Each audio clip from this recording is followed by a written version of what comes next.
Hey, everybody. Hope we all made it through the holidays decent, healthy.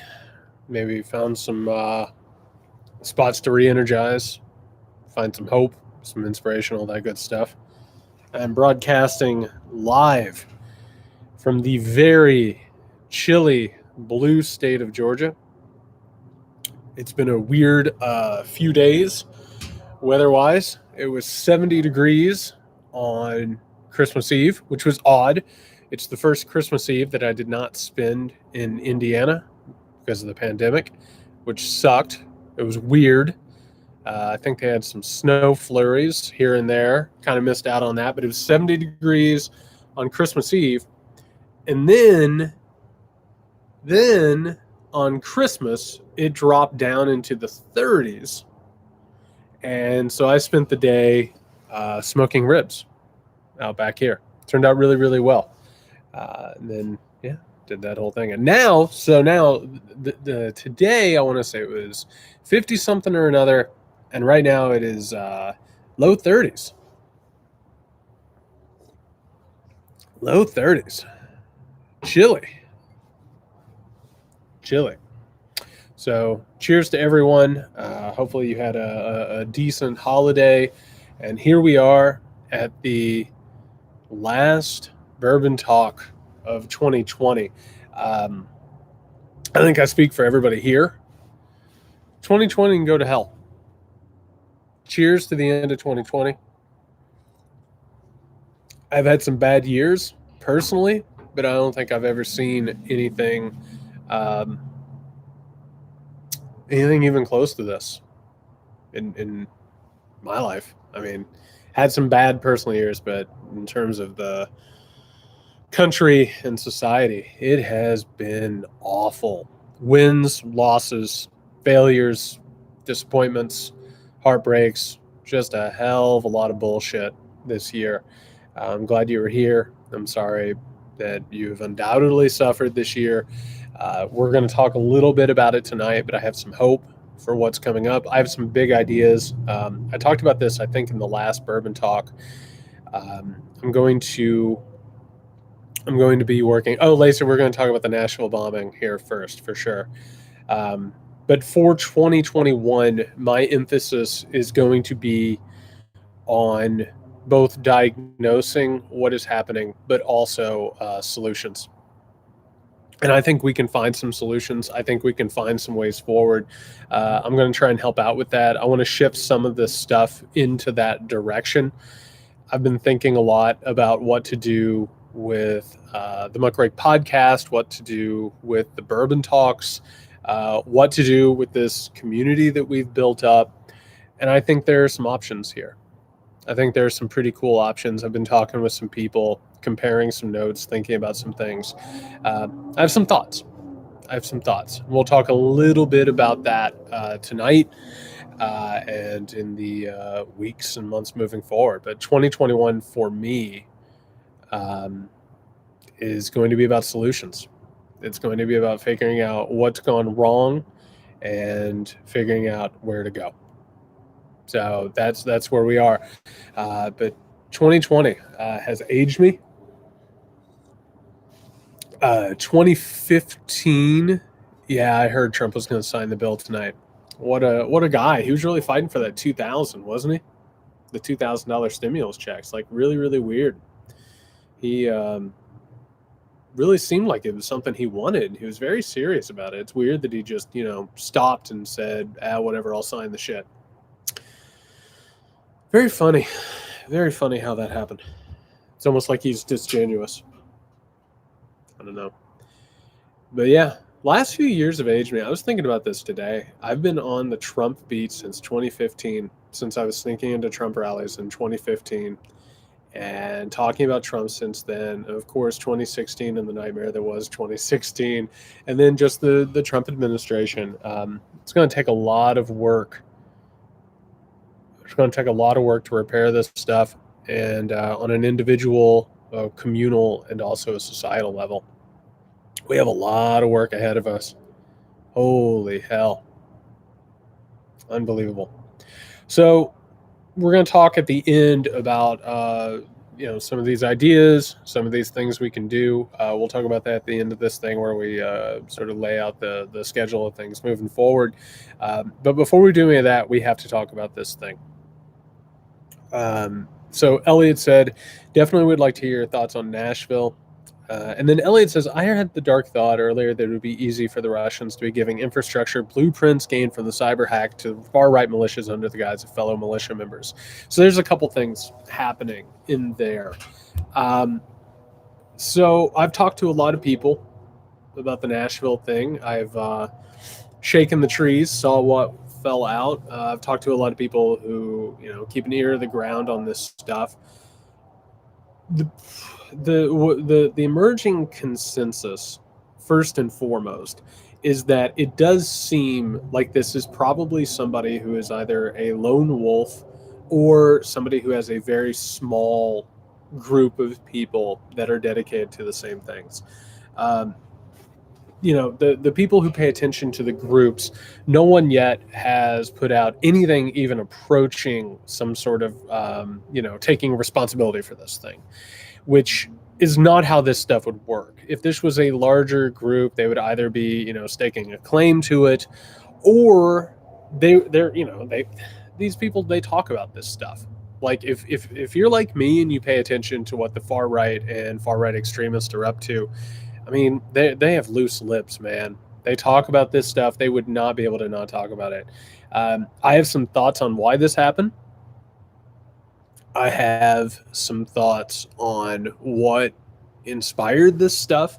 I'm not going to get into it before more information comes out. I don't feel like that's necessarily responsible for me to get out there, particularly with the platform I've got. But I think we're going to be learning a lot more about this in the next few days. But in terms of like what was being said about the Russians and infrastructure, I'm very worried first and foremost about the fact that Rebecca, I'll answer that in a second, why I thought there was a prior notice on that.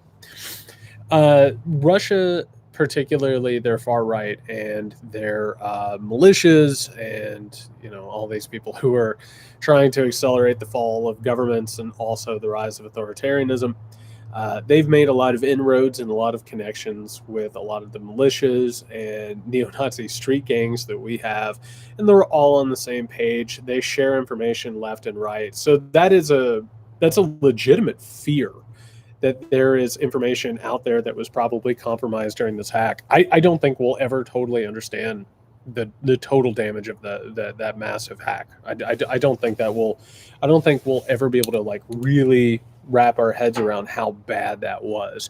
So yeah, I think there's going to be stuff that will happen that could probably be traced back to that for years and years and years. The idea that they might end up with that stuff.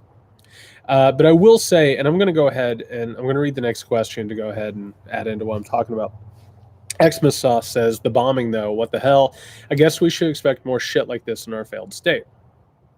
Which is right. One of the things that's happening in this country is that it does have a destabilized nature to it at this point.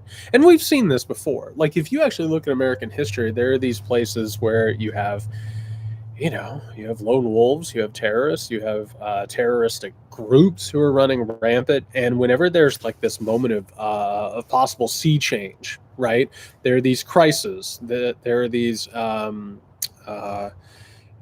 crossroads that we come to. And when we come to those moments, you're going to see a lot of people doing stuff like this. The fact that we've already, what was it? A couple of years ago, we had the MAGA bomber who was sending stuff to Democratic leadership. We've had people targeted. We've had plots to kidnap governors. I mean, like this stuff happens in a destabilized society. And part of the problem is that we are so radicalized and we are so polarized because of ongoing austerity, continued unaddressed white supremacy and misogyny, not to mention a culture of guns and violence. This is absolutely something that we unfortunately have to keep an eye out for. I've been talking about this for a few months, like recently, that I know that we're pretty happy that Trump lost this election and that we have like a moment of to take a deep breath. But that doesn't mean that this stuff is going to stop. In fact, um, you know, they really do believe, Trump supporters and the far right, they believe that Joe Biden is either illegitimate, or that the election was stolen, or that, liberals have betrayed the country, or part of a new world order, the deep state, QAnon, whatever in the hell you want to say. It's going to keep happening. I mean, unfortunately, I think it's going to resemble a lot more the presidency of Bill Clinton. I think you're going to see the far right, who had a taste of Donald Trump, who enabled them, empowered them, emboldened them. Now, all of a sudden, they're going to feel like the country's been taken from them, or further taken from them. They've been able to recruit. They've been able to build up infrastructure. It's really frightening. And it should frighten everybody. This is the type of stuff we're going to see more of. And I hate to tell you that. I really, really do, because it's going to have a major effect on this country. It's going to wreak havoc. We're going to lose lives, unfortunately. We're going to lose lives. We're going to experience chaos. That type of stuff is coming. It doesn't mean that we can't make the world better. It doesn't mean that we can't move beyond this thing. But we do need to be prepared for it. So yeah, this is the type of stuff that you unfortunately should keep an eye out for. That's why I tweeted out on Christmas, stay safe and stay vigilant. We have to be safe. We have to be vigilant. Jim asked, have you been following the QAnon crowd after the Nashville bombing? Holy shit. So QAnon got broached here, and I think I saw it in the chat as well. I wouldn't be surprised to find out that this has roots in that, and the 5G conspiracy theory stuff. I mean, they're already running with it. But the big thing that's already taken off, and what we can definitely learn from it, is that the QAnon conspiracy community, cult, whatever you have to say, they're already calling this a false flag operation. They're saying that there was a directed energy weapon, that a missile got fired at Nashville. I don't know how many of you have followed this, but recently they have made this bizarre claim. And I talked about this a few weeks ago, that they were claiming that there was like this big shootout in Germany between intelligence operations and the military over servers, which none of that is real. They're also now claiming that there was a Chinese invasionary force that was, I want to say they were on the border with Maine, or they were, man, I can't remember where they said this happened, but that they had set up camp, and that the United States of America like dropped a bunker buster bomb and killed 50,000 Chinese troops. And the idea that like that happened and it didn't really get any coverage or whatever. So, they just keep building this stuff up left and right. That's what I thought it was Maine. So, they claim that 50,000 Chinese troops were killed trying to invade America. Now they're talking about missiles in Nashville. And here is the problem, is that they will be able to take this conspiracy theory, which is malleable, and they can shift it however they want. They can do whatever they want with it. And even if it turns out that this person has links back to QAnon, of course, that's a false flag. And we saw this with Alex Jones, right?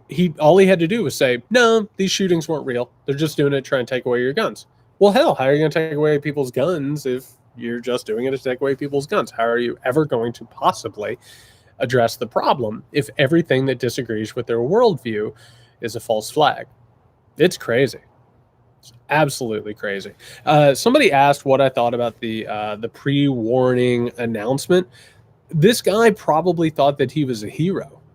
And that's one of the things that we have to do. We have to open up our minds to understand that when people do this stuff, that like they truly believe they are the protagonists. They truly, honestly believe that they are the heroes of the show. Like, they do not think that they are evil. They do not think that they are carrying out evil. They think that they are doing what needs to be done, and they are making the right choices, which is one of the things that just propels these people. Exactly. These are the people who look up to Timothy McVeigh, who thought that when he bombed the Oklahoma City building, that he was like shoving a stake in the heart of the New World Order. He thought he was an invisible soldier in an invisible war. Dylan Roof thought he was a hero. They're all assholes. And by the way, one of the things that I've been researching right now is how religion and alternate reality and these sort of brainwashed cults of fascists, they think that they're doing the right thing. They totally convince themselves. And the really dangerous thing is that if they can convince enough people that they are involved in the right cause, I mean, that's, going back to like the Third Reich or the fascist. All they have to do is convince a bunch of people that whatever they need to do is the right thing. They'll do it. If it means killing millions of people, if it means carrying out an oppressive theocratic regime, they'll do it. So yeah, this person probably thought that they were being a hero and they were warning people because they wanted to do the right thing. Yeah, it's just like the Taliban. They're all related. Yeah. Carolyn, I'm going to answer that in a second about how do we deprogram all these people. I've been talking about this lately, and I wanted to address something that somebody asked me on here. So, okay, Jack Burden. It's about the definition of domestic terrorism. By the way, this guy's a domestic terrorist. Sorry, that's not controversial. Just is. The FBI and others won't call this domestic terrorism because they can't prove it's ideologically driven or politically motivated. Of course it's ideologically driven or politically motivated. Nobody just does this. Like, you have some people who will go out and they'll carry out like a mass shooting or something, and they're trying to carry out some sort of suicidal nihilistic lash out against society or whatever. But even that has its own ideology behind it. It's crazy. It's absolutely crazy the way people are handling this. And there's a reason. I'll answer it here in a second. Well, it may be that the bomber doesn't neatly fit the profile, i.e. Muslim or person of color, by the way. He was radicalized because ideologically driven partisan political actors ignore and sometimes weaponize conspiracy theories to hold and consolidate power. How do we change the discourse to highlight that? So here's the thing. We can change the discourse. That's one way that we can do it. Whenever I get on like a place like Twitter, and just a quick rant, like, I understand what Twitter is. I understand what it means to get on Twitter. I understand its drawbacks, all that stuff. It is a commercialized, capitalistic tool that's supposed to take our anger and our outrage and our political ideas and commodify them. That's all it is. It's a jar that we scream into, and then it commodifies the jar. That's what it is. We can use it to communicate and build communities. There wouldn't be a few hundred people here right now if I wasn't able to build a community of people who are speaking the same language, talking about the same things. We can start to change the discourse. First and foremost, this is a domestic act of terrorism. Period. The only reason that we call things differently, the only reason why if a Muslim person or a person of color does something and that's a piece of terrorism, and then if a white person does it, and it's not called terrorism, the only reason that those two things are different is because our media is incapable of talking about white supremacy. They can't do it. Because the moment they start talking about white supremacy, number one, people might turn off the channel. Number two, all of a sudden you have to have a really large conversation. You have to start talking about really complicated things. You have to start talking about history. You have to talk about economics. You have to talk about meritocracy. Also, why are the people who are in charge, and why are the people who run the media? Why is it owned by wealthy corporations? Is that right? Is that a good thing? Did the people are the people who work for newspapers and magazines and in the newsroom, who a lot of them are often the children of people who worked in the newsrooms or at the newspapers? Does that mean the meritocracy has a problem? Does that mean that some of our institutions are racist and white supremacist? Absolutely, it does. We need to talk about the fact that this is terrorism and what white supremacy is, and we need to spread that. We need to have conversations with people. We need to be very clear when we have conversations about this stuff. We have to talk about what this is and what it isn't. That's it. And our media has to make that choice. They have been so complicit in all of this stuff. They have just over and over and over again just protected white supremacy and misogyny. Just time and time and time again, they've done it. So they have to change it, but we have to start it. We have to call these people to task. Watch with the cars. I live in the Southeast Georgia. I don't know what to tell you. They are racing up and down the street. I think people who have watched enough Bourbon Talks know that there's one dude who just drives around like a madman as his car backfires and burns fuel. Meanwhile, there are probably going to be guns going off here in a second. It's loud sometimes. Anyway, so that's what the problem is that people do not want to examine white misogynistic supremacy. Yeah, we need to start having real conversations. That's exactly the problem. Real fast, Steve says, should the media ignore Trump after January 20th? So here's what I told people. First and foremost, we have to ignore Trump's attention seeking.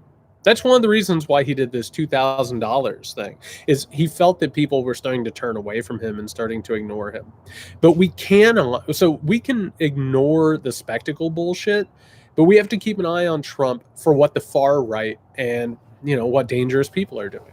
We have to keep a close eye on fascism in this country, and just ignoring it, we're just going to get back to where we were in 2016. Because ignoring it gives them power. So we can ignore his spectacle bullshit, but we have to pay attention to the stuff with the fascism. We cannot take our eye off that ball.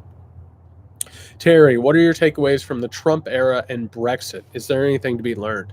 Oh, there's a ton to be learned. There's a big, massive lesson to be learned from Trump and Brexit, which, by the way, are completely ideologically linked. So here's what it is. So we've reached a moment. I'll just say that. We have reached a moment where our current trajectory isn't working anymore.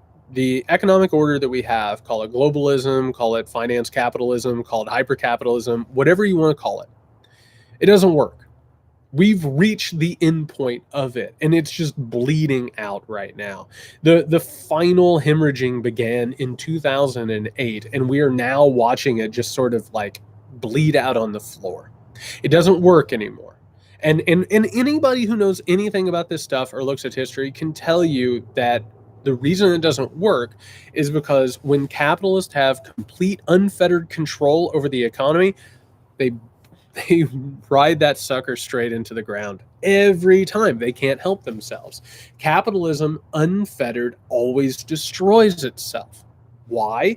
Because if all of the money ends up in a few hands, there's no way for capitalism to continue. If everybody is poor except for the top 1% and they can afford rockets to Mars and to colonize Mars into a libertarian paradise, it doesn't work anymore. It doesn't work anymore, period. So this system that we have is falling apart, this globalism system. It's failed. The problem is that there are no real solutions yet. Capitalism has to expand, but it can't always expand. That's exactly right. And Lucky Otter says we're becoming a feudal system. It's absolutely right. Capitalism always requires constant growth. And if you reach a point where you control all of the world and you control all of the systems, well, how do you keep growing? Well, you have to take away rights here. You have to decline wages here. You have to lay people off here. You have to, reach a new feudal system. That's the problem, is it always reaches a point where it has to change, but it can't change anymore. So right now, where we are, there is no future for the globalist system that doesn't lead to some sort of like technological feudalism, which if you want an idea what that's like, look over at China and look at the fact that, they've got people in camps.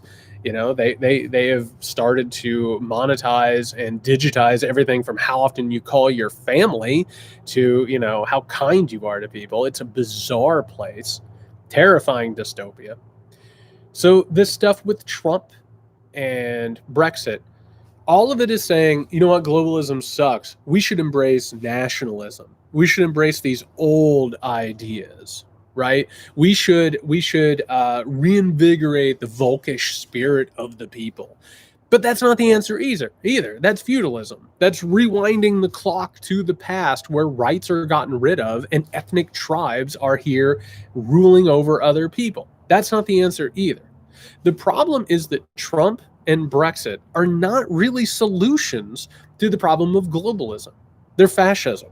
And fascism is always about making people shut up and take less via the threat and intimidation of violence. So what needs to happen?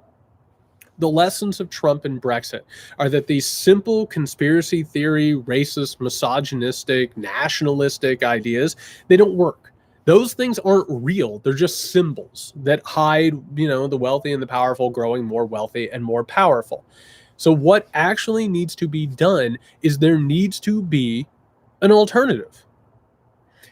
Something's going to change very, very shortly. I talked about Francis Fukuyama a couple of weeks ago and this idea that, the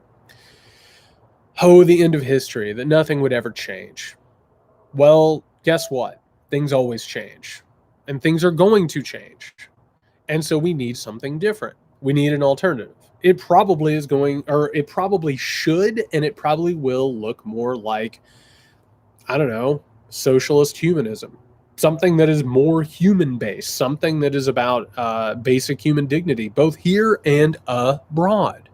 Like in countries that we exploit, in populations that we oppress, they should have some rights. They should be treated like humans.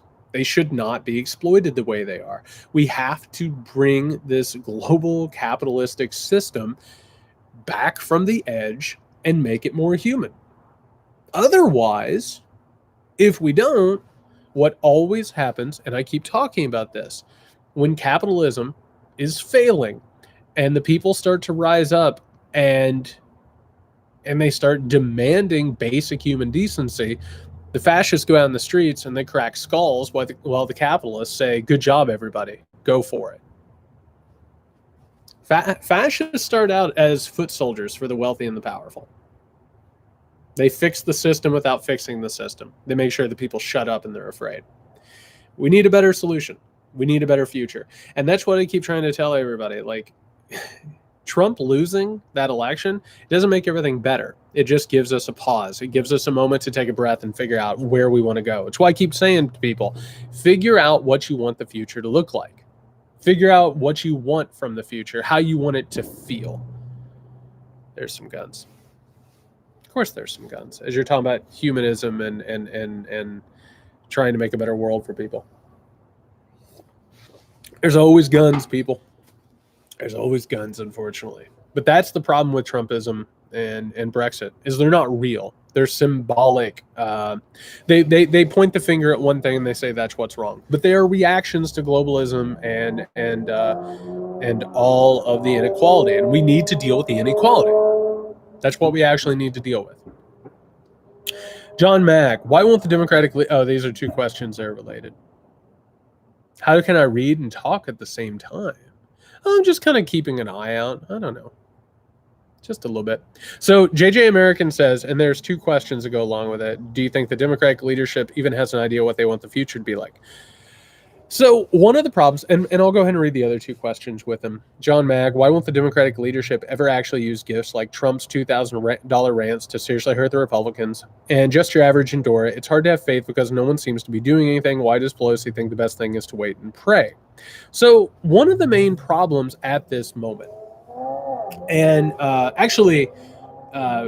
Nick and I just recorded the new audio documentary, which is going to be coming out hopefully next week.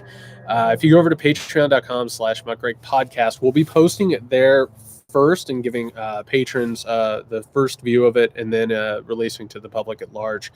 We're calling it A Certain Route to Failure, and the first episode is called A Crisis of Confidence.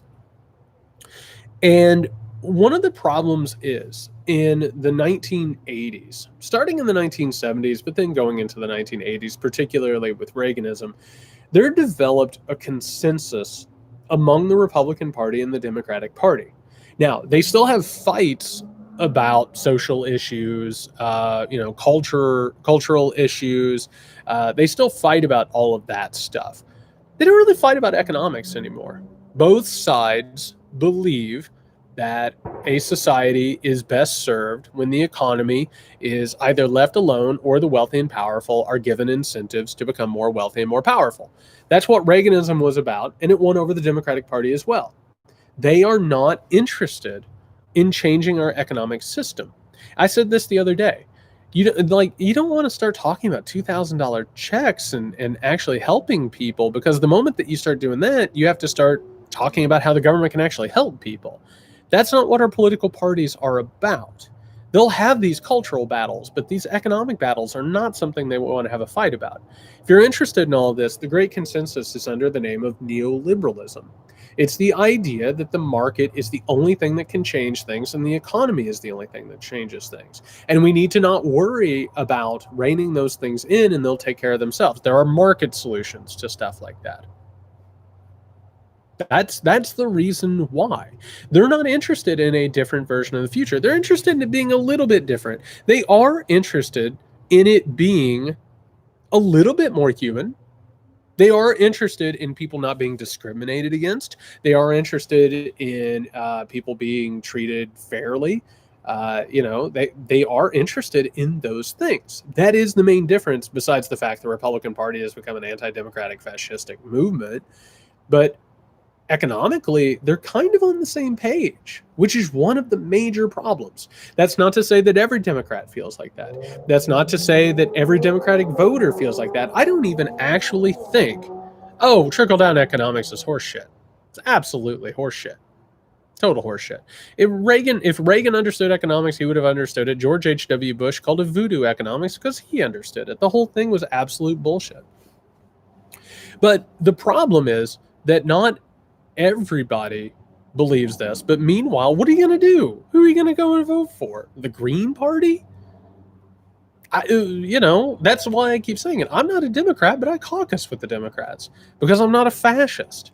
And I don't believe in all these conspiracy theories, and I'm not drowning in that stuff. But there is a reckoning coming with the Democratic Party. This is why you are seeing the progressive wing of the Democratic Party and the main Democratic Party really come to blows. There is going to be a demolition derby civil war coming for the Democratic Party, especially now that they have power. And especially if they win the Georgia Senate races, there's going to be a lot of questions. I am a reluctant caucuser with the Democratic Party.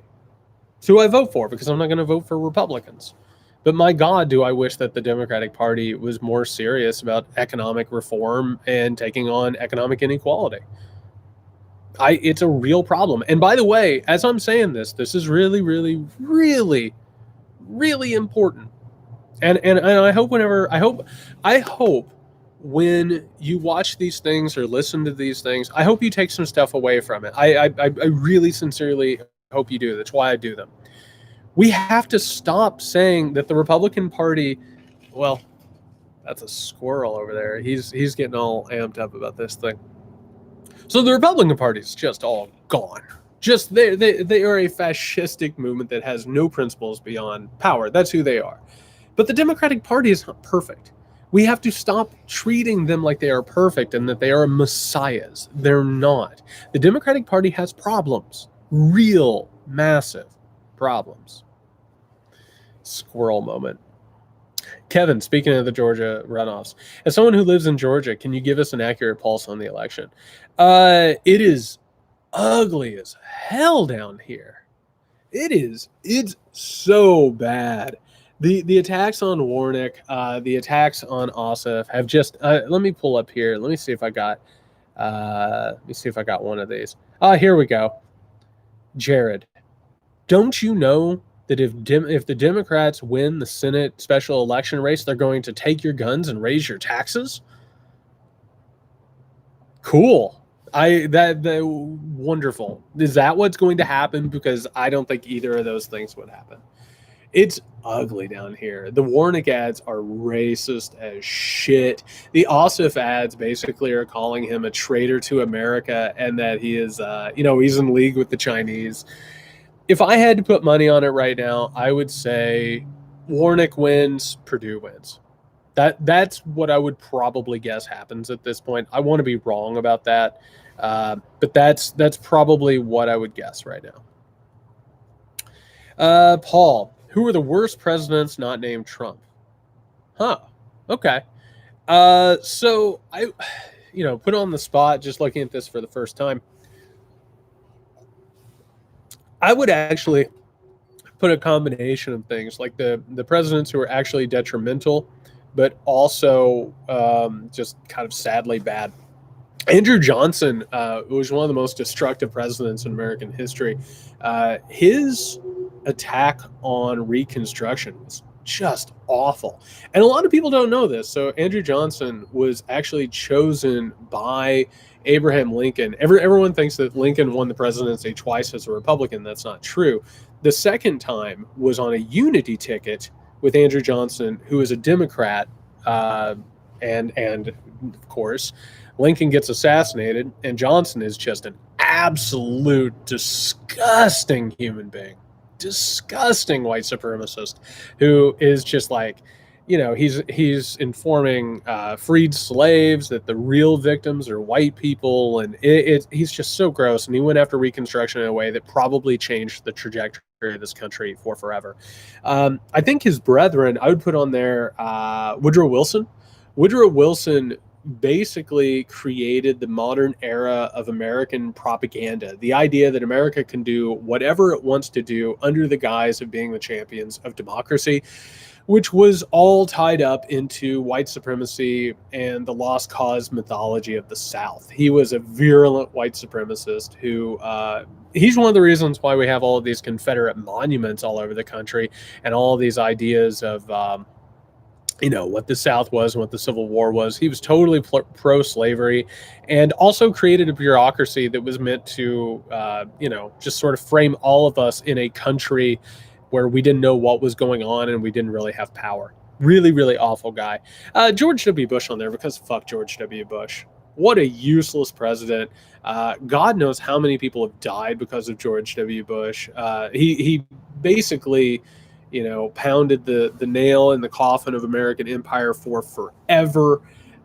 Just a disgusting human being. And it still pisses me off that people are trying to rehabilitate George W. Bush.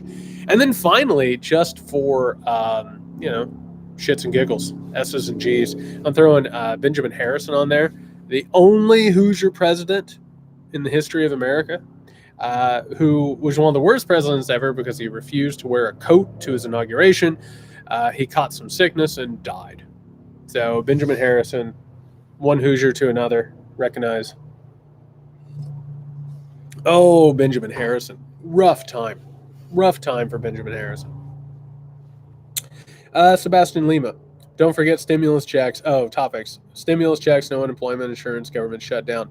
Yeah, so I guess Trump has signed it. I haven't looked at the news since I started this thing, but I guess Trump has signed the bill. Hoover's up there. Just a little fireworks, everybody. Oh, a little bit more fireworks.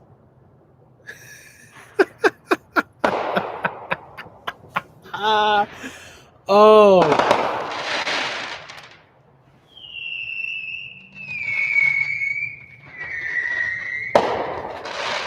I didn't know there was going to be entertainment on this podcast. They just went whole hog on that. It's weird down here. Oh, okay. So they started, and then some people over here started going down. This is like actual, like commercial sized fireworks. I think it's over now. Oh, Georgia. Never change. The blue state of Georgia. I love it, by the way, when people call me a coastal elite. A liberal academic coastal elite hanging out on my back porch as people fire off guns and set off fireworks. Unbelievable. Are they signing Trump signing that shit? Are they celebrating Trump signing that shit? That's funny. Okay. Sebastian Lima. Oh, 2 questions, apparently. Was it actually entail to get the U.S. back on track? What would be considered on track? Was it ever on track? No, I would actually say that this coming year and the next couple of years are about undoing a lot of the damage that Trump has done. It doesn't make America back on track, but in undoing the damage, we can probably it's like when you get caught in a maze and you have to backtrack, and all of a sudden you're like, oh, as I'm backtracking, you realize how to go forward. I like to think that while we try and figure out this thing, we can look at what Trump did and we can start to work against that and fight against any situation that could ever lead to another Trump, which is one of the biggest issues that we have, is figuring out how to prevent the next Trump, because we're about 4 years out from a new and improved Donald Trump situation. But I think getting America back on track means correcting what happened with him and then moving to a point where we can start having actual progress and changing this thing. And no more war. And this is Associate says, what does an ideal America look like? Now, I'm not a utopian. I do not believe you can have a perfect country. I actually think the idea of a perfect country is a really dangerous idea. You know, utopian ideas usually end in disaster, and certainly fascism and even communism. These things suffered from this idea of what is, what is dangerous and what can you do when you start thinking you know better than everybody else. I think America could take care of people. I think America, the so-called richest, wealthiest nation in the world, I think the least we could do is have health care. I say all the time that, Lacey, I'm going to answer that in a second. It's a good question. Uh, you know, I always look to the second Bill of Rights. That's what I always tell people is I think that, FDR was trying to pass the second Bill of Rights before he died, which would have guaranteed people jobs, healthcare, education, homes, freedom from fear, all this stuff. I think that's a hell of a goal. And I don't think it's beyond America's capabilities to get there. It's that we live in artificial austerity. We get told, there's no money for it. What? Billions of dollars for this plane? Don't you worry. Don't you worry. We're keeping you safe with this plane that will never, ever fly. It's horseshit.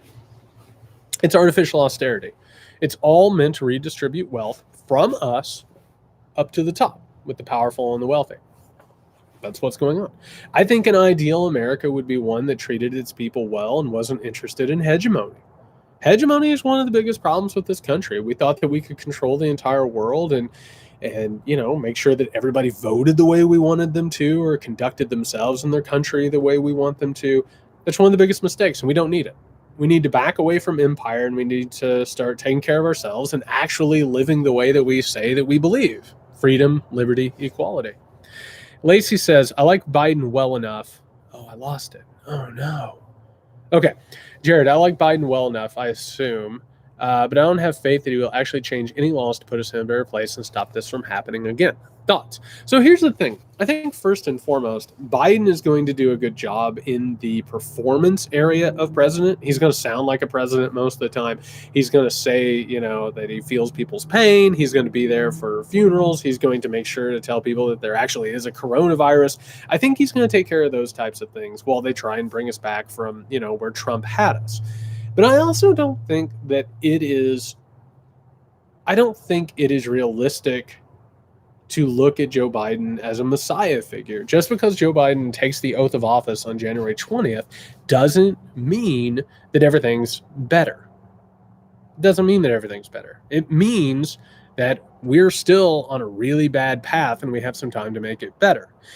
We have to stop worrying about who the people at the top, what they're doing, and we have to start doing our part to make them understand what we want, and that we have to have a government that actually treats people like human beings, and that we have to build some sort of an infrastructure. Yeah, the president is not America. We have a lot of work to do ourselves, and unfortunately, the movements that make a difference in this country, they're not necessarily political movements.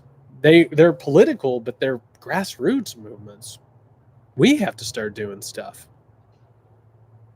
We have to stop waiting on somebody like Joe Biden to do it. So no, I think that Joe Biden, in a lot of ways, is going to be a lot of status quo type politics, which is going to take us back from the brink. And I have to tell you, a lot of people are going to be very happy to pretend like we're past the thing of Trumpism. Oh, don't worry about what's going on over here. Don't worry about what's happening in the country. Just get caught up in the excitement of having a new president.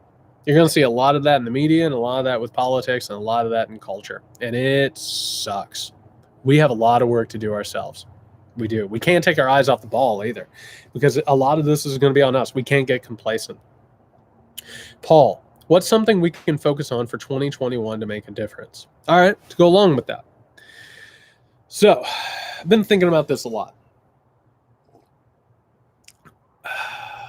So, one of the things that I've been noticing in my day-to-day life, as I've been talking about this stuff and as I've been, working to try and expose or diagnose exactly what's going on, one of the things that I have gained a lot of inspiration from and a lot of hope from is watching the sort of community around this stuff sort of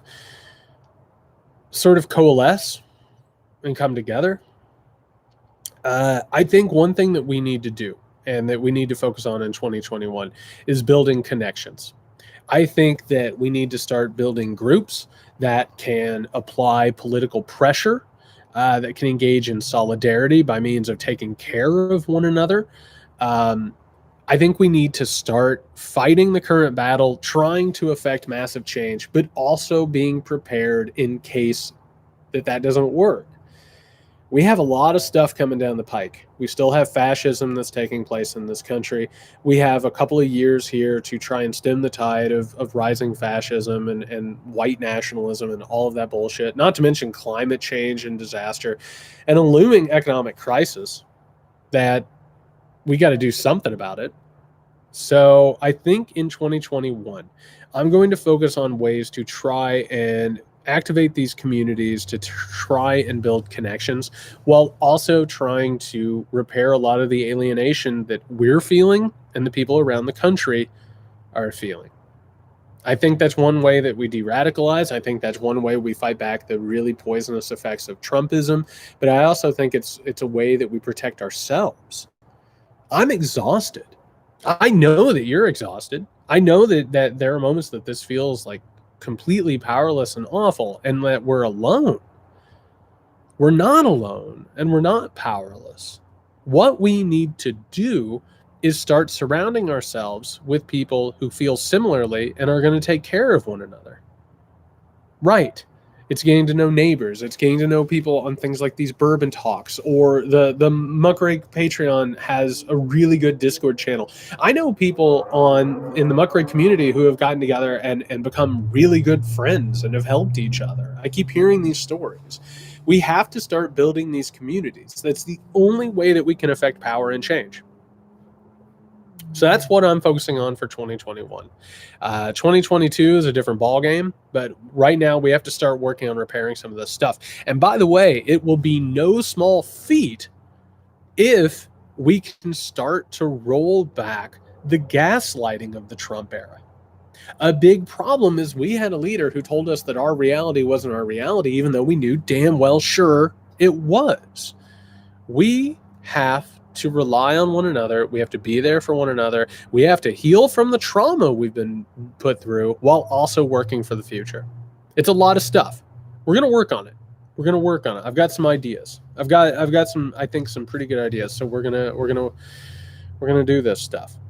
Brian says, heard you on Brian Koppelman's podcast talking about curbing radicalization by investing in middle America. This feels like the right answer, but how can we possibly make this happen? So what I was talking about with Brian Koppelman, who, by the way, really cool guy and like a real treat for me. I've been a fan of that guy for years. I was on there saying that I think the only way that we're going to like knock the temperature down a little bit is if we start investing in middle America. And people are like, well, why would we give money to the people who have done this stuff? Why would we help them out? And here's the answer. Because middle America really is hurting. And there are people in middle America who are becoming alienated, isolated, and radicalized because they don't have any answers. That makes them very vulnerable to people like Trump and demagogues like Trump, which, by the way, is going to get a whole lot worse in the next few years with the economic crisis and with the looming climate catastrophe. It's only going to get worse. I keep saying, if you want to get a bunch of people in middle America, a bunch of Republican voters to believe in climate change, put a bunch of factories for solar panels in those towns. That's right. They could be populist pals. That's exactly right. They could be populist pals. And the way that you do it, and this is the thing the Democratic Party needs to do, and they have to be made to do this. That's the terrible truth of it. They have to be made to do this. They have to use the bully pulpit. They have to get out there and say, you know what? The Republicans have fed you a line of shit for years. We're here to give you jobs. We're here to start this country back up. Do you want to be with them where obviously you had 4 years where they didn't do a damn thing for you? Or do you want to go with us and we're going to put industry in your towns and we're going to actually fight this thing? And all you have to do is say that you believe in climate change and make solar panels and turbines. If Republicans try and block everything, just be like, are you kidding me? Like, this asshole's keeping you from having a job? That guy? Over here? Ted Cruz? He's keeping you from having a job? I thought he was on your side. Isn't that weird? It's time to start playing the economic populism game. Why not? Why not? Just cut him off with the kneecaps. All Trump did was take advantage of the economic consensus I was talking about earlier. Right? The Republican Party and the Democratic Party agreed that they weren't going to do anything economically to hurt the wealthy and the powerful. And Trump came along and said, they're not on your side. I'm on your side. Don't listen to those Republicans. Don't listen to those Democrats. I'm on your side. Well, come along and say you're on their side. Fix it. Actually do something about it. It's a big deal. Next up, do you think presidential pardons should be eliminated? That's a weird question about whether or not they should be eliminated. I think that we should have a constitutional amendment that says that you can't pardon people who were involved in crimes that benefited you. I can't believe that that's not already part of the Constitution. That's horseshit. Absolute horseshit. I would love to see the American presidency scaled back in a massive way. I think it's gotten way too powerful and way too unitarian. I think it needs scaled back in a massive, massive way. And I really, really hope that Donald Trump has made that apparent to more people. I think he has a little bit. Alan, what's your honest opinion of Ted Cruz and Marco Rubio, especially Rubio now that he's vaccinating trash talking Dr. Fauci today? My opinion of the two, that they're full of shit. I think they absolutely are. The problem is that both of them are opportunists. So Rubio still thinks that he is the future of the Republican Party, and he is not. His instincts are terrible. He has no idea what he's doing whatsoever. Just a total opportunist. Ted Cruz literally believes that he's a messiah. Ted Cruz literally believes he was chosen by God to lead America into the future. And he'll do whatever it takes, whether or not that's, cozying up to the guy who called his wife ugly and his dad one of the assassins of JFK. Like, they're just absolutely terrible. No, Dan Crenshaw's scary. Dan Crenshaw, if he manages to gain some support and power, he's a frightening dude. Dan Crenshaw, Tom Cotton, and Tucker Carlson are on my leaderboard of possible fascist leaders. They're really, really worrisome guys. Beverly, how do we eliminate the Senate? How do we eliminate the Electoral College? How do we eliminate lobbying, which is no more than legal bribery? How do we eliminate all political TV ads? How do we make the internet a public utility? How do we fix the income disparity? All of those are more or less a major sea change in politics, which are possible. These sea changes happen. If you would have gone back before the progressive movement at the turn of the 20th century and told people what the progressive movement would eventually achieve, they would think you were nuts. Direct election of senators, the suffrage vote. No, people didn't believe back then it could be done. We could have massive sea changes in our political system. Those things could actually happen. I think the Electoral College could be in real trouble. I'll tell you what, I'm feeling a little feisty tonight. I'll give you some predictions that I think are halfway possible. I think that we could be moving into the territory where the United States presidency is sort of not quarantined, but scaled back in terms of power, because the Republican Party can't win a presidential election anymore, and you might actually see the Supreme Court become more and more powerful, which I think is kind of their strategy at the moment, and eventually kind of the overturning of a democratically elected leader in the first place. I think we could possibly see a future, and this would probably take. This would probably take a reform movement. It would probably take a lot of really young people who don't identify with either party, who see themselves as independents, as more young people do. I could see a lot of young people getting in there and just saying, vote for me. We're going to vote for term limits. We're going to vote for campaign finance reform. Personally, if I was in charge, if you gave me the scepter and you said, what would you do? I would just get rid of campaign contributions altogether. I would turn it into just a financed election. For president, I actually think raising money doesn't show any skills in terms of presidency. I think the Electoral College actually, weirdly enough, downplays what you need to do as president. What I would do is I would have God, I don't know, a 1 year period between primaries into the main contest. And then I would give them, X number of dollars to use, publicly financed, that they are to use for events, commercials, whatever they want to do. Basically, it shows that they're able to use a budget and that they're able to allocate funds and delegate appropriately. I would give them I don't know, an hour to 2 hour block on networks that allows them to do whatever they want, run a commercial, run a speech, whatever they want to do, and then have an election and just be done with it. Get rid of all this, public contributions and corporate contributions. Horse shit. Awful. I think we got to get past all that stuff. Jess says, so my question for Nia is then, what happens on January 6th with these people who will cast their vote for Trump? Then if they do that, what happens with them on the 20th? How do these people continue to hold the delusion when it is falling apart? I'll tell you what, it is a weird situation because the Electoral College, and we've talked about this on past live streams, the Electoral College was completely created as a backstop by the Founding Fathers in case the American people got a wild hair and they wanted to elect somebody they shouldn't elect. It was supposed to be a fail-safe that, the wealthy and the elite could make sure that somebody wasn't brought in that wasn't worthy.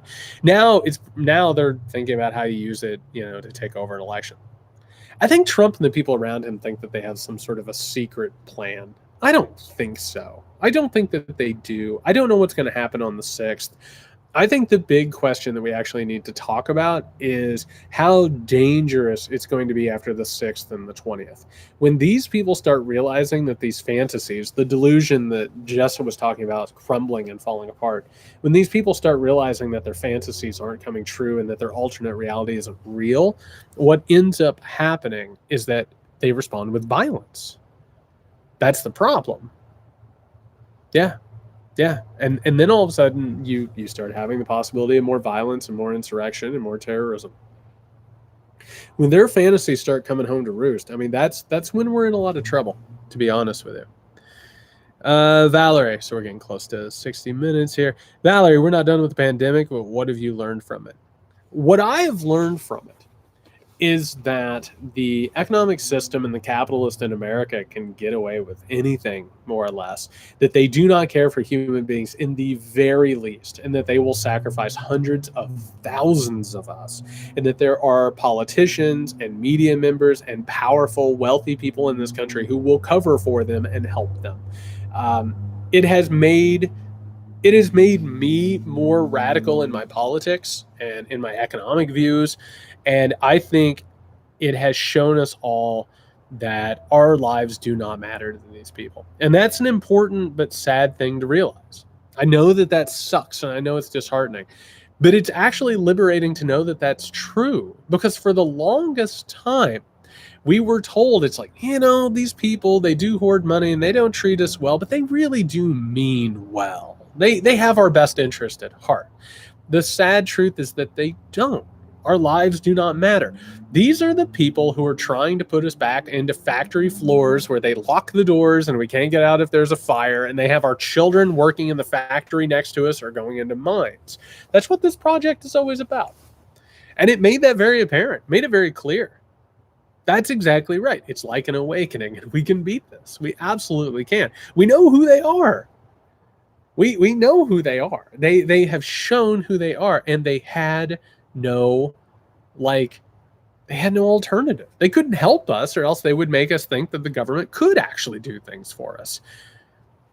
They had to hope that people just would notice and that they'd just move forward.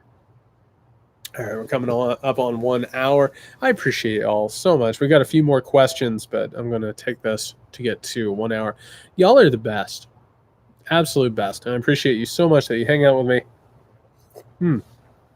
7, 6, 5, 4, 3, 2, 1. Cheers.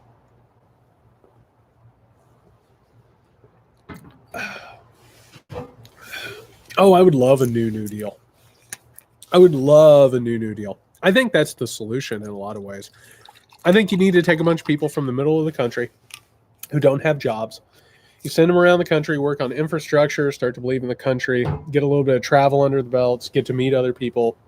I think that once you start doing that, it'll have the same effect it had in the 1930s and 1940s.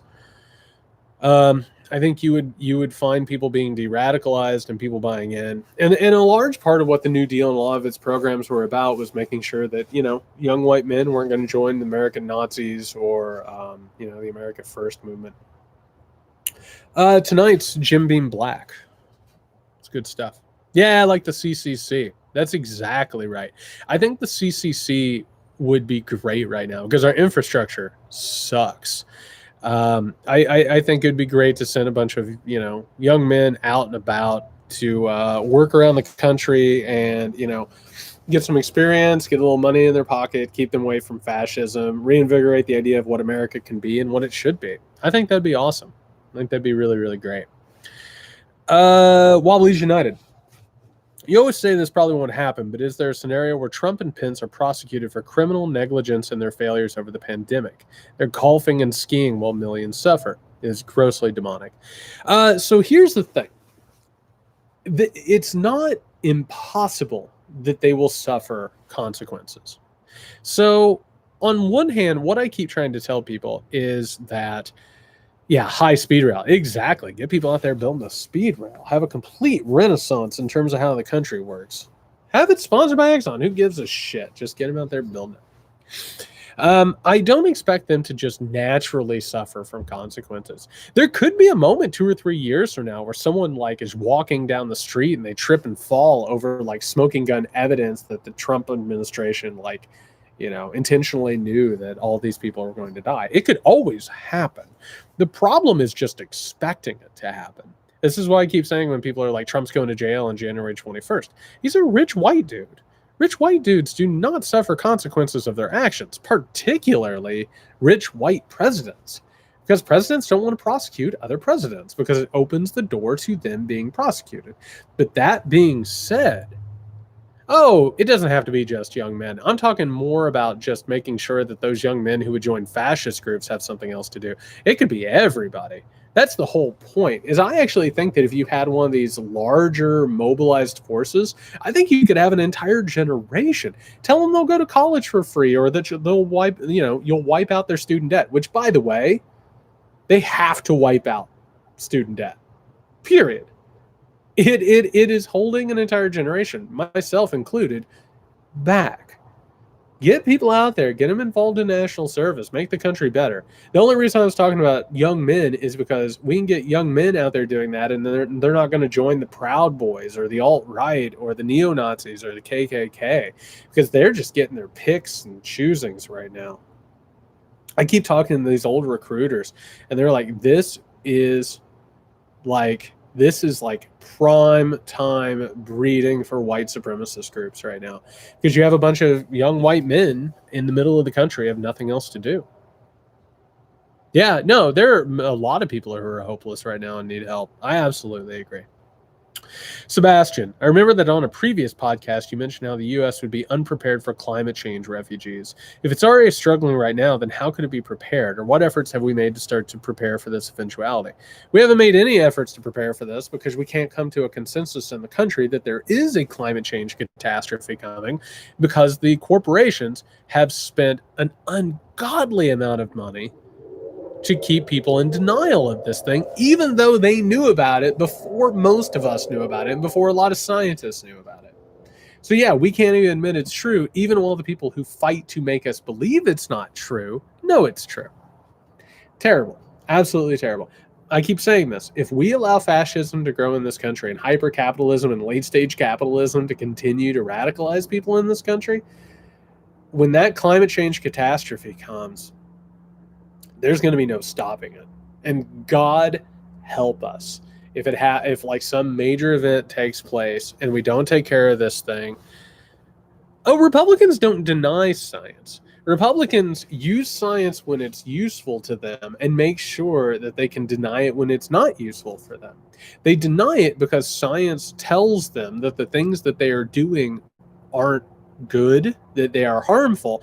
And so what they do is that they have undermined science and experts and the academy, any of those people, experts. They do it so that they can have control over the reality and not suffer consequences, which is a hell of a rigged game. Hey, happy birthday, Chris. 40. I turned 40 in October. Young at heart, am I right, Chris? They never gave me a name. I'd like to know more about the expansion of capitalism. Maybe you know some good books. The best book I read about capitalism, particularly in America, there are two. One is The Triumph of Capitalism, and I'm blanking on the name of the author, and On Corruption in America by Sarah Chase, which gives a nice little survey of a glance at how that stuff works. But all you need to know is that capitalism is all about sustained growth, and there's no way to have perpetual sustained growth. It doesn't work. There's no way that it works. Never works. Ever. And it kind of destroys itself. Yeah, Vicky, we're going to make this thing better. I truly believe that. What the future should look like. You got to think about that. We can't just be happy that like we won a presidential election. It doesn't make everything better. It gives us a moment to breathe, a moment to try and make things better. Mitch, seen any good movies or shows lately?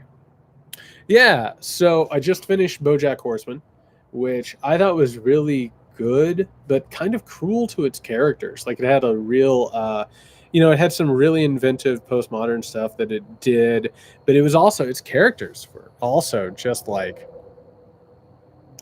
run over the coals. It was a lot. It was one of the best shows I've ever seen, though.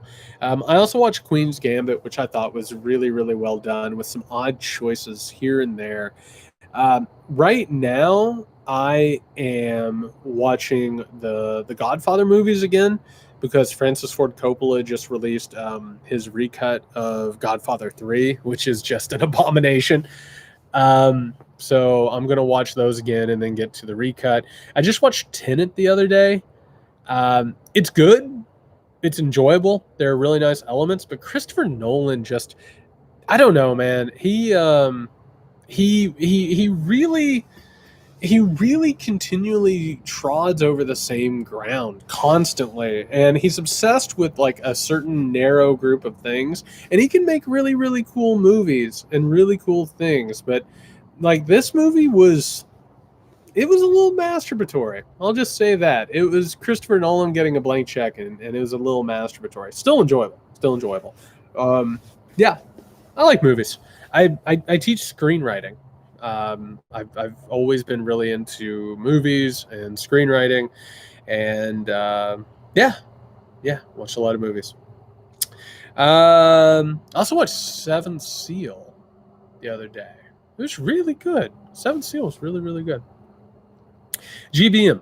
Want to know your thoughts on if anything meaningful will happen to Trump at all, any crimes they have committed. I believe none at the federal level, nothing meaningful at the state level, all others settled quietly or fade away. Again, I don't think anything's coming I don't think anything's coming on the federal level. I'm sorry to tell you that. I know that sucks, and I know that we have all hoped that there are like sealed indictments and this happening and that happening. I'm not going to sell you a false bill of hope. I try very hard to be honest. I try and be an honest broker. I don't try and sell people false hope. I do not think that the federal government is going to do anything to Trump. There's a real possibility that the SDNY will. Now, does that mean he'll actually suffer consequences? I don't know. He's a rich white man, and rich white men do not usually suffer consequences. Trump is an example of that. Trump is absolutely an example of that, and always have been. Yeah. So did you think you'd be informing people about the government at age 40, or what did you picture for yourself? I don't know what I pictured for myself. That's a hell of a question. The past few years have been really weird for me. Some of you know this, some of you don't. Like, my life before the last few years, I was a fiction writer. I'm a professor, and I'm a fiction writer. And I just happened to start going to Trump rallies in order to start a new project.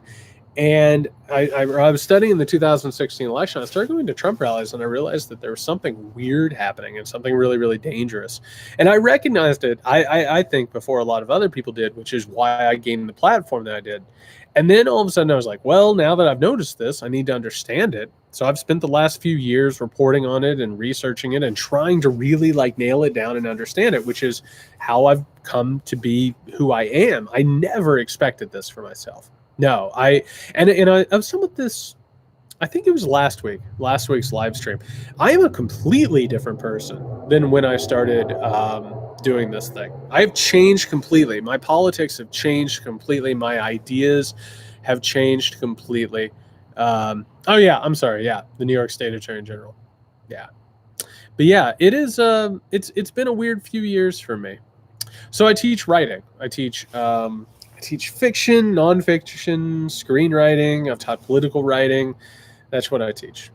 So, but yeah, I never thought this was what I was going to do. I always enjoyed politics. I thought maybe at some point I would work for a campaign or something like that. I've worked for a couple of campaigns, but I never thought that I'd be sitting here on Sunday nights drinking bourbon and talking about what's going on. I wrote American Rule, which is all about I had to go back and relearn American history to understand how we got to Trump, and now I am learning the entire history of Western civilization and how we came to fascism and this current moment. Yeah, I did not expect this. Weird life. Yeah, I had this job before the Trump stuff. Yeah. It's been weird. I didn't expect this. I did not expect to go viral and suddenly start having a platform and having this weird new life as a political analyst. Not what I expected. I appreciate it. I appreciate that I can understand this stuff and that I can communicate it and I can play some role in trying to roll back the dangers here. But yeah, not what I expected. Very happy about it. Happy to be around you people. Cheers. Jackie Stewart, do you know of anything that can be done to prevent Trump from selling intelligence to enemies after he leaves office? No, I don't know of anything.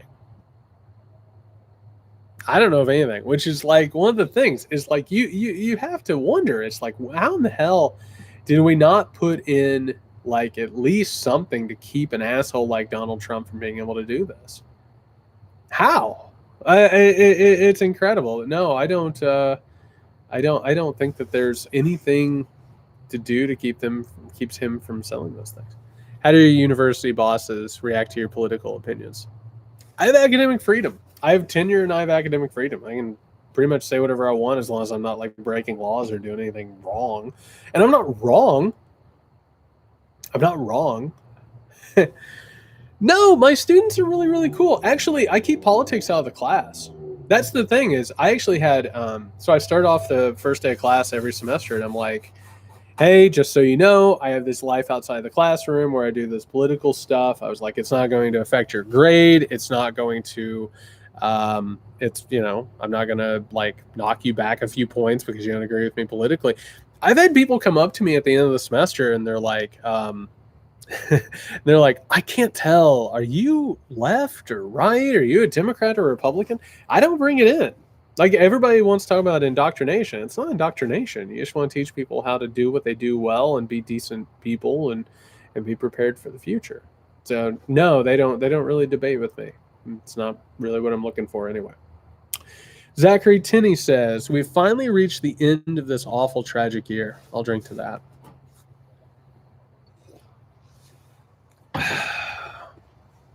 But to flip that script a little bit, what is one positive thing that happened for you this year? And what is at least one thing you're looking forward to and feeling optimistic about in 2021?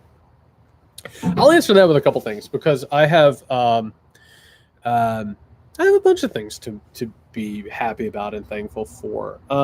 First, I would be remiss if I didn't say that this has been a weird year for me in terms of like my political work. This was the year that, for those of you who don't listen to it, or maybe you do, I don't know. Nick Houseman and me have this Muckrake podcast that we do. And this was the year that like we really, really got into it and really, put energy into it and made it into what it is today. And what's built around that and what's built around, bourbon talks and stuff like that is a huge thing for me. Watching people get to know each other, make connections, support each other, be kind to one another, and the kindness that people have shown me has made me incredibly proud and happy and thankful. I tell people this all the time. I was talking to Brian Koppelman on his podcast, and he said, how's this changed you? And I told him, I was like, before I started covering politics, I was really, really, really like, I was really pessimistic. I was nihilistic. And I've become more optimistic covering politics because understanding the problem and understanding what's going on has made me feel more powerful, and seeing other people feel more powerful because of it has been really inspiring. It's become really inspiring. The other thing I would say is American Rule came out this year. It was the hardest thing I've ever done. It's the most serious, research-based, intellectually challenging thing I've ever done. And to see that it made a difference for some people, it made me feel hopeful for what I was capable of doing and what could possibly be done. So I'm very, very thankful for those things. What am I hopeful for in 2021? I am hopeful that Donald Trump revealed to Americans that there's something sincerely wrong with the country, and that a lot of the things we took for granted, a lot of the things that we have hidden behind American exceptionalism, the mythology of America, all of that bullshit, is that it was all bullshit. It was all bullshit. It was all a lie. It was propaganda. It was a sales tool. And I think that there are enough people that I'm watching right now who are tuned in. They're passionate about this, and they're getting educated and organized, and watching people come together like that and working for change and wanting change and understanding things. That's an important thing. It's one of the reasons why I do what I do, is like, I think when people understand the story, they're able to argue for themselves. They're able to make the argument for the future. I think that we have a real opportunity here. I think that after this moment, something is going to change on a massive level. The question is what that thing's going to be. I keep saying that we are on the precipice of a new world. What is that world going to be? I think that we can make it better. I think that we can make a better future. I think that we can move this country forward in a better direction and make this world better. I'm incredibly hopeful. I really, truly, truly am hopeful. I don't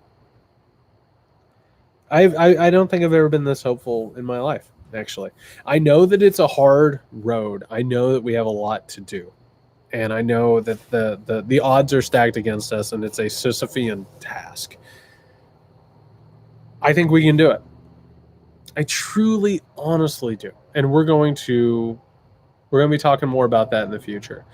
I wanted to talk also before we got off here tonight. First of all, thank you as always. It's so cool that you come and hang out with me like this. It's really really amazing, and it inspires me and it re-energizes me. I hope you have a wonderful New Year's. A couple things. So I'm going to come back next Sunday night. I think I've been thinking a lot about Bourbon Talk. I've been thinking a lot about how to make this thing as effective as possible. So I'm going to come back next Sunday night and do the first Bourbon Talk of 2021, which, knock on wood, it's awesome and great, better at least. After that, I think what I'm going to do with Bourbon Talk is I'm going to do it. I think I'm going to do it on like a bi-weekly basis after that. And the reason is this. I've been thinking about how to best use like this this YouTube thing and platform and all of this stuff. And what I think I'm going to do is I'm going to start doing more like quick little clip stuffs, things during the week to talk about things as they happen. Sort of like explaining what's happening, explaining how things are taking place as they happen. And I think that will help out. And then to have these Bourbon Talks as sort of the thing that we come together for every couple of weeks, and that way, that way we can come together, compare notes, talk about things, get on the same sort of page. Coffee chats. That's exactly right. So I think we're going to do this like every other week, probably. And by the way, if something big happens, I'll go ahead and do this. And, I'll do like an emergency, talk or whatever.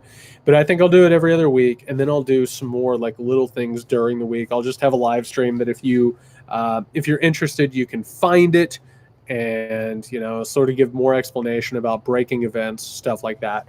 I'm going to be sitting with this stuff for action points. I'm going to be thinking about things that we can do to actually forward an agenda.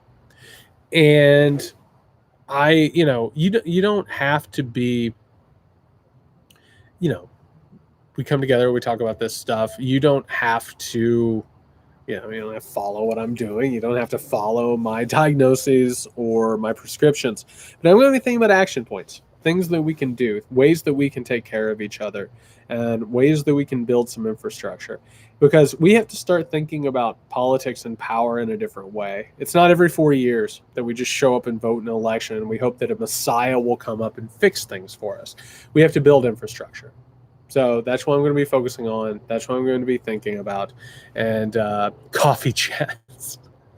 I don't know that I'm going to be drinking bourbon in the morning, but, I'll do what I can do. All right. Thank you as always. I will be back next week where we will compare notes on the new year in all of its infancy. Y'all are wonderful. I hope you have a wonderful, wonderful new year. I am so sorry that this year sucked as bad as it did. It was heartbreaking. There was so much tragedy, but you gave me so much support and so much energy and so much inspiration. I can't even begin to tell you. Truly, honestly, it was a hard year for me. I know it was a hard year for you. Cheers. Here's to 2021, a better, more human future. Cheers.